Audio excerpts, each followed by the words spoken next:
Alsina, ¿qué hora es?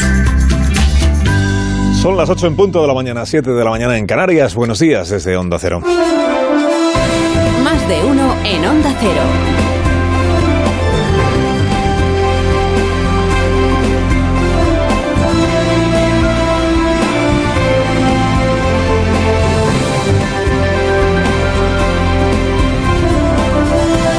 Tal como están, bienvenidos a una nueva mañana de radio. Estamos estrenando el 17 de marzo del año 2022, 22º día de guerra en Ucrania. 3 semanas ya de bombas rusas, de invasión, de edificios destruidos, de muertos, de heridos, de desplazados.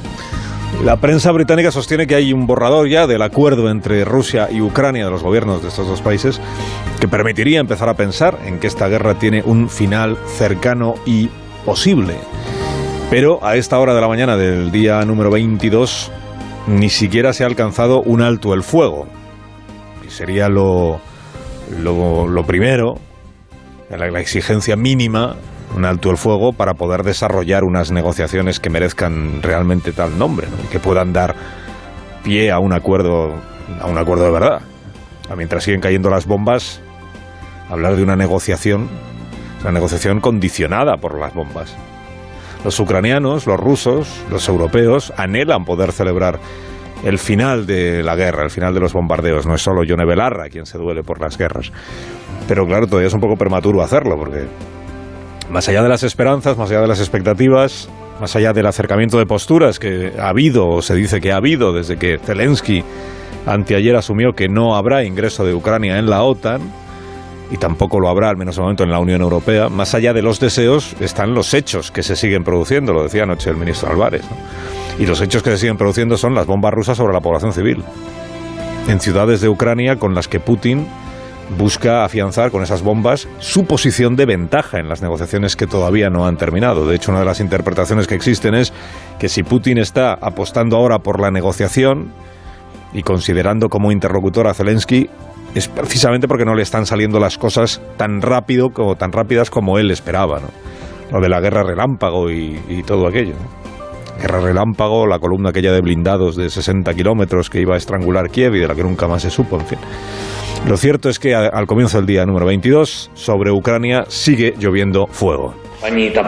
Ladies and gentlemen, friends, Americans, remember Pearl Harbor. Terrible morning of December 7, 1941, when your sky was... El presidente Zelensky ayer evocó ante los diputados y senadores de los Estados Unidos 2 páginas muy dolorosas de la historia de ese país, en las que el terror llegó de la mano de los aviones. El ataque japonés a Pearl Harbor en diciembre del año 41 y el ataque de Bin Laden al Pentágono y a las Torres Gemelas, y evocó estos 2 episodios de la historia de Estados Unidos para reiterar la petición que le está haciendo Zelensky a la OTAN y a Biden para que se declare una zona de exclusión aérea en Ucrania, o traducido, que la OTAN pueda derribar legalmente los aviones y los misiles rusos. Obtuvo la respuesta que él sabía que iba a obtener. La respuesta es que no hay respuesta a esa petición, que Biden prefiere no darse por enterado de esa petición, porque poner a la OTAN a enfrentarse directamente con los rusos no entra en los planes ni de Biden ni de los gobiernos europeos. Entre la OTAN y Rusia está Ucrania, y es Ucrania quien tiene que defenderse de los rusos, y es Ucrania quien va a tener que pagar el precio de un acuerdo de paz con Rusia, porque un precio acabará habiendo. Y el día que se conozca a qué y a cuánto asciende ese precio, podrá empezar a analizarse cómo de vencedor o cómo de frenado sale Vladimir Putin de esta invasión en la que se ha metido. Recuerda el comentarista político de la CBS, Jonathan Allen, que en las Navidades del año 41, 20 días después del ataque japonés en Pearl Harbor, Winston Churchill pronunció un discurso en el Capitolio. But the cause of freedom in every land, the question of whether deliverance comes in 1942 or 1943 un discurso or en el que alabó la decisión estadounidense de involucrarse del todo en la Segunda Guerra Mundial a raíz de aquel ataque japonés en el Pacífico. Un congresista republicano, por cierto, ayer dijo que Ucrania está viviendo un momento churchilliano. Aunque, como escribe este comentarista que se llama Allen, el presidente Zelensky, además de agradecer, pidió ayer algunas cosas. Pidió una mayor implicación. Los tiempos nunca son los mismos, es verdad. Desde Churchill viajó a Washington para comparecer ante el Capitolio y lo hizo con traje, con chaleco y con pajarita.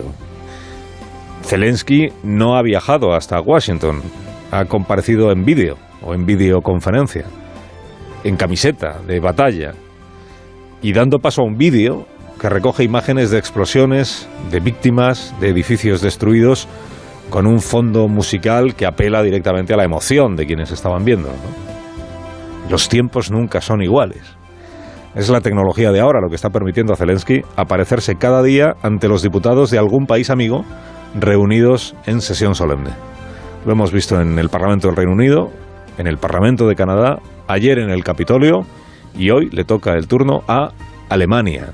Hoy, de la mano de Zelensky, hay de churchillianos en el Bundestag. En España el gobierno que sigue abonado a la táctica un poco cansina, esta táctica de fingir que anuncia medidas cuando lo que está anunciando es que ya las anunciará. Sánchez abrió camino el lunes, anunció que tomará medidas, es decir, que todavía no las toma, y por esa senda pues le han seguido disciplinados todos sus ministros. El salmo responsorial de esta semana es: bajaremos el precio de la luz y de la gasolina. Ahora, si la pregunta es ¿cuándo y cómo?, se encuentra uno con esta no respuesta del ministro Bolaños ayer en el programa de Julia. Más que bajar impuestos, es que lo que sí vamos a hacer es bajar el precio de la gasolina, de la luz y del gas. Hay distintas fórmulas que se están barajando a nivel europeo, desde ayudas de Estado hasta reducción de impuestos, hasta topar el precio del gas y por tanto de la electricidad. Es decir, hay distintas alternativas y distintos modelos. Está muy bien esto de hacer una lista de las opciones que tiene un gobierno. Igual para una clase teórica de gestión de inflación sirve, pero lo que se espera ya a estas alturas del gobierno no es que relate las opciones que tiene, sino que elija una de las opciones. De todas esas opciones que dice el ministro Bolaños, ¿a qué espera el gobierno para elegir una o varias? Dice, no, es que las tiene que estudiar. Tiene que estudiarlas, volverlas a estudiar, del derecho, del revés. ¿Cuánto dejamos de ingresar si bajamos los impuestos? ¿Cuánto tenemos que subvencionar si vamos por esa vía? ¿Qué nos sale más a cuenta? ¿Nos sale más a cuenta bajar el impuesto de hidrocarburos o darle dinero al conductor, una ayudita para que pueda seguir pagando la gasolina y los impuestos que la gasolina lleva dentro?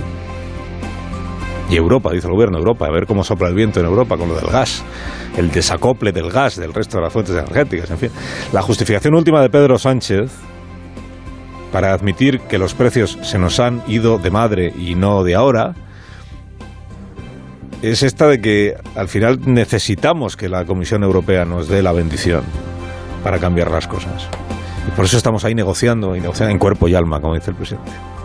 En cuerpo y alma. O sea que tampoco va de un día. Podemos esperar ya hasta el día 29 de marzo y se verá lo que el Consejo de Ministros hace. Tampoco va de un día o de una semana, ¿no? Y entre tanto, pues nos tiene entretenidos el gobierno con las reuniones. Celebrando reuniones con todo aquel que se ofrezca a ser reunido para consensuar. Aunque luego no salga de ahí consenso alguno y el gobierno actúe por decreto, que es igual lo que acabará pasando, ya veremos, ¿no? Reunión con el Grupo Popular, reunión con los grupos parlamentarios, reunión con los agentes sociales. Con Podemos, por cierto, se reúnen el señor Bolaños, la señora Calviño, la señora Robles, en fin, todos los ministros se reúnen con los ministros de Podemos todas las semanas, al menos 2 veces, cuando hay dos consejos de ministros a la semana. Pero no han conseguido todavía que los morados y los yolandistas le compren a Pedro Sánchez la subida del presupuesto de defensa, el incremento de ese presupuesto. No lo ha conseguido el PSOE. Y no será porque el ministro Bolaños no sea cortés en su planteamiento, señores y señoras. Señores y señoras, no hay opción. Invertir hoy en defensa es garantizar la democracia y garantizar la seguridad de nuestro país. Y lo tenemos que hacer, como siempre, de la mano de nuestros socios europeos y de nuestros aliados en la OTAN. No hay opción.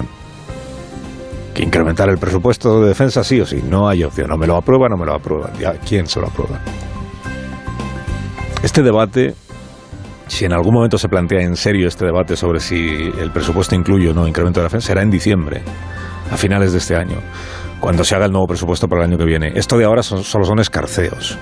Y la ministra Belarra, que sigue siendo ministra del gobierno que prolonga el sufrimiento de los ucranianos según ella y que fomenta las guerras según ella enviando armas, sostiene la ministra, que lo sigue siendo, que a diferencia del PSOE, si algo enseña la guerra de Ucrania es que no necesitamos más tanques. España lo que necesita es más ingresos mínimos vitales, más ayudas para pagar la factura de la luz, más médicos, más profesores y no más tanques. No hay opción. Dice Belarra, sí que la hay, sí. No más tanques. Podemos en esto, fíjate, es coherente. No quiere armar a los ucranianos, porque ¿para qué resistir la invasión de Putin si va a ganar? Y no quiere armar más a los españoles, porque la OTAN solo sirve, según Podemos, para generarle inseguridad al ruso. En eso es coherente Podemos. En lo que no lo es en seguir perteneciendo a un gobierno que hace exactamente lo contrario de lo que ellos con tanta vehemencia están defendiendo. Carlos Alsina, en Onda Cero.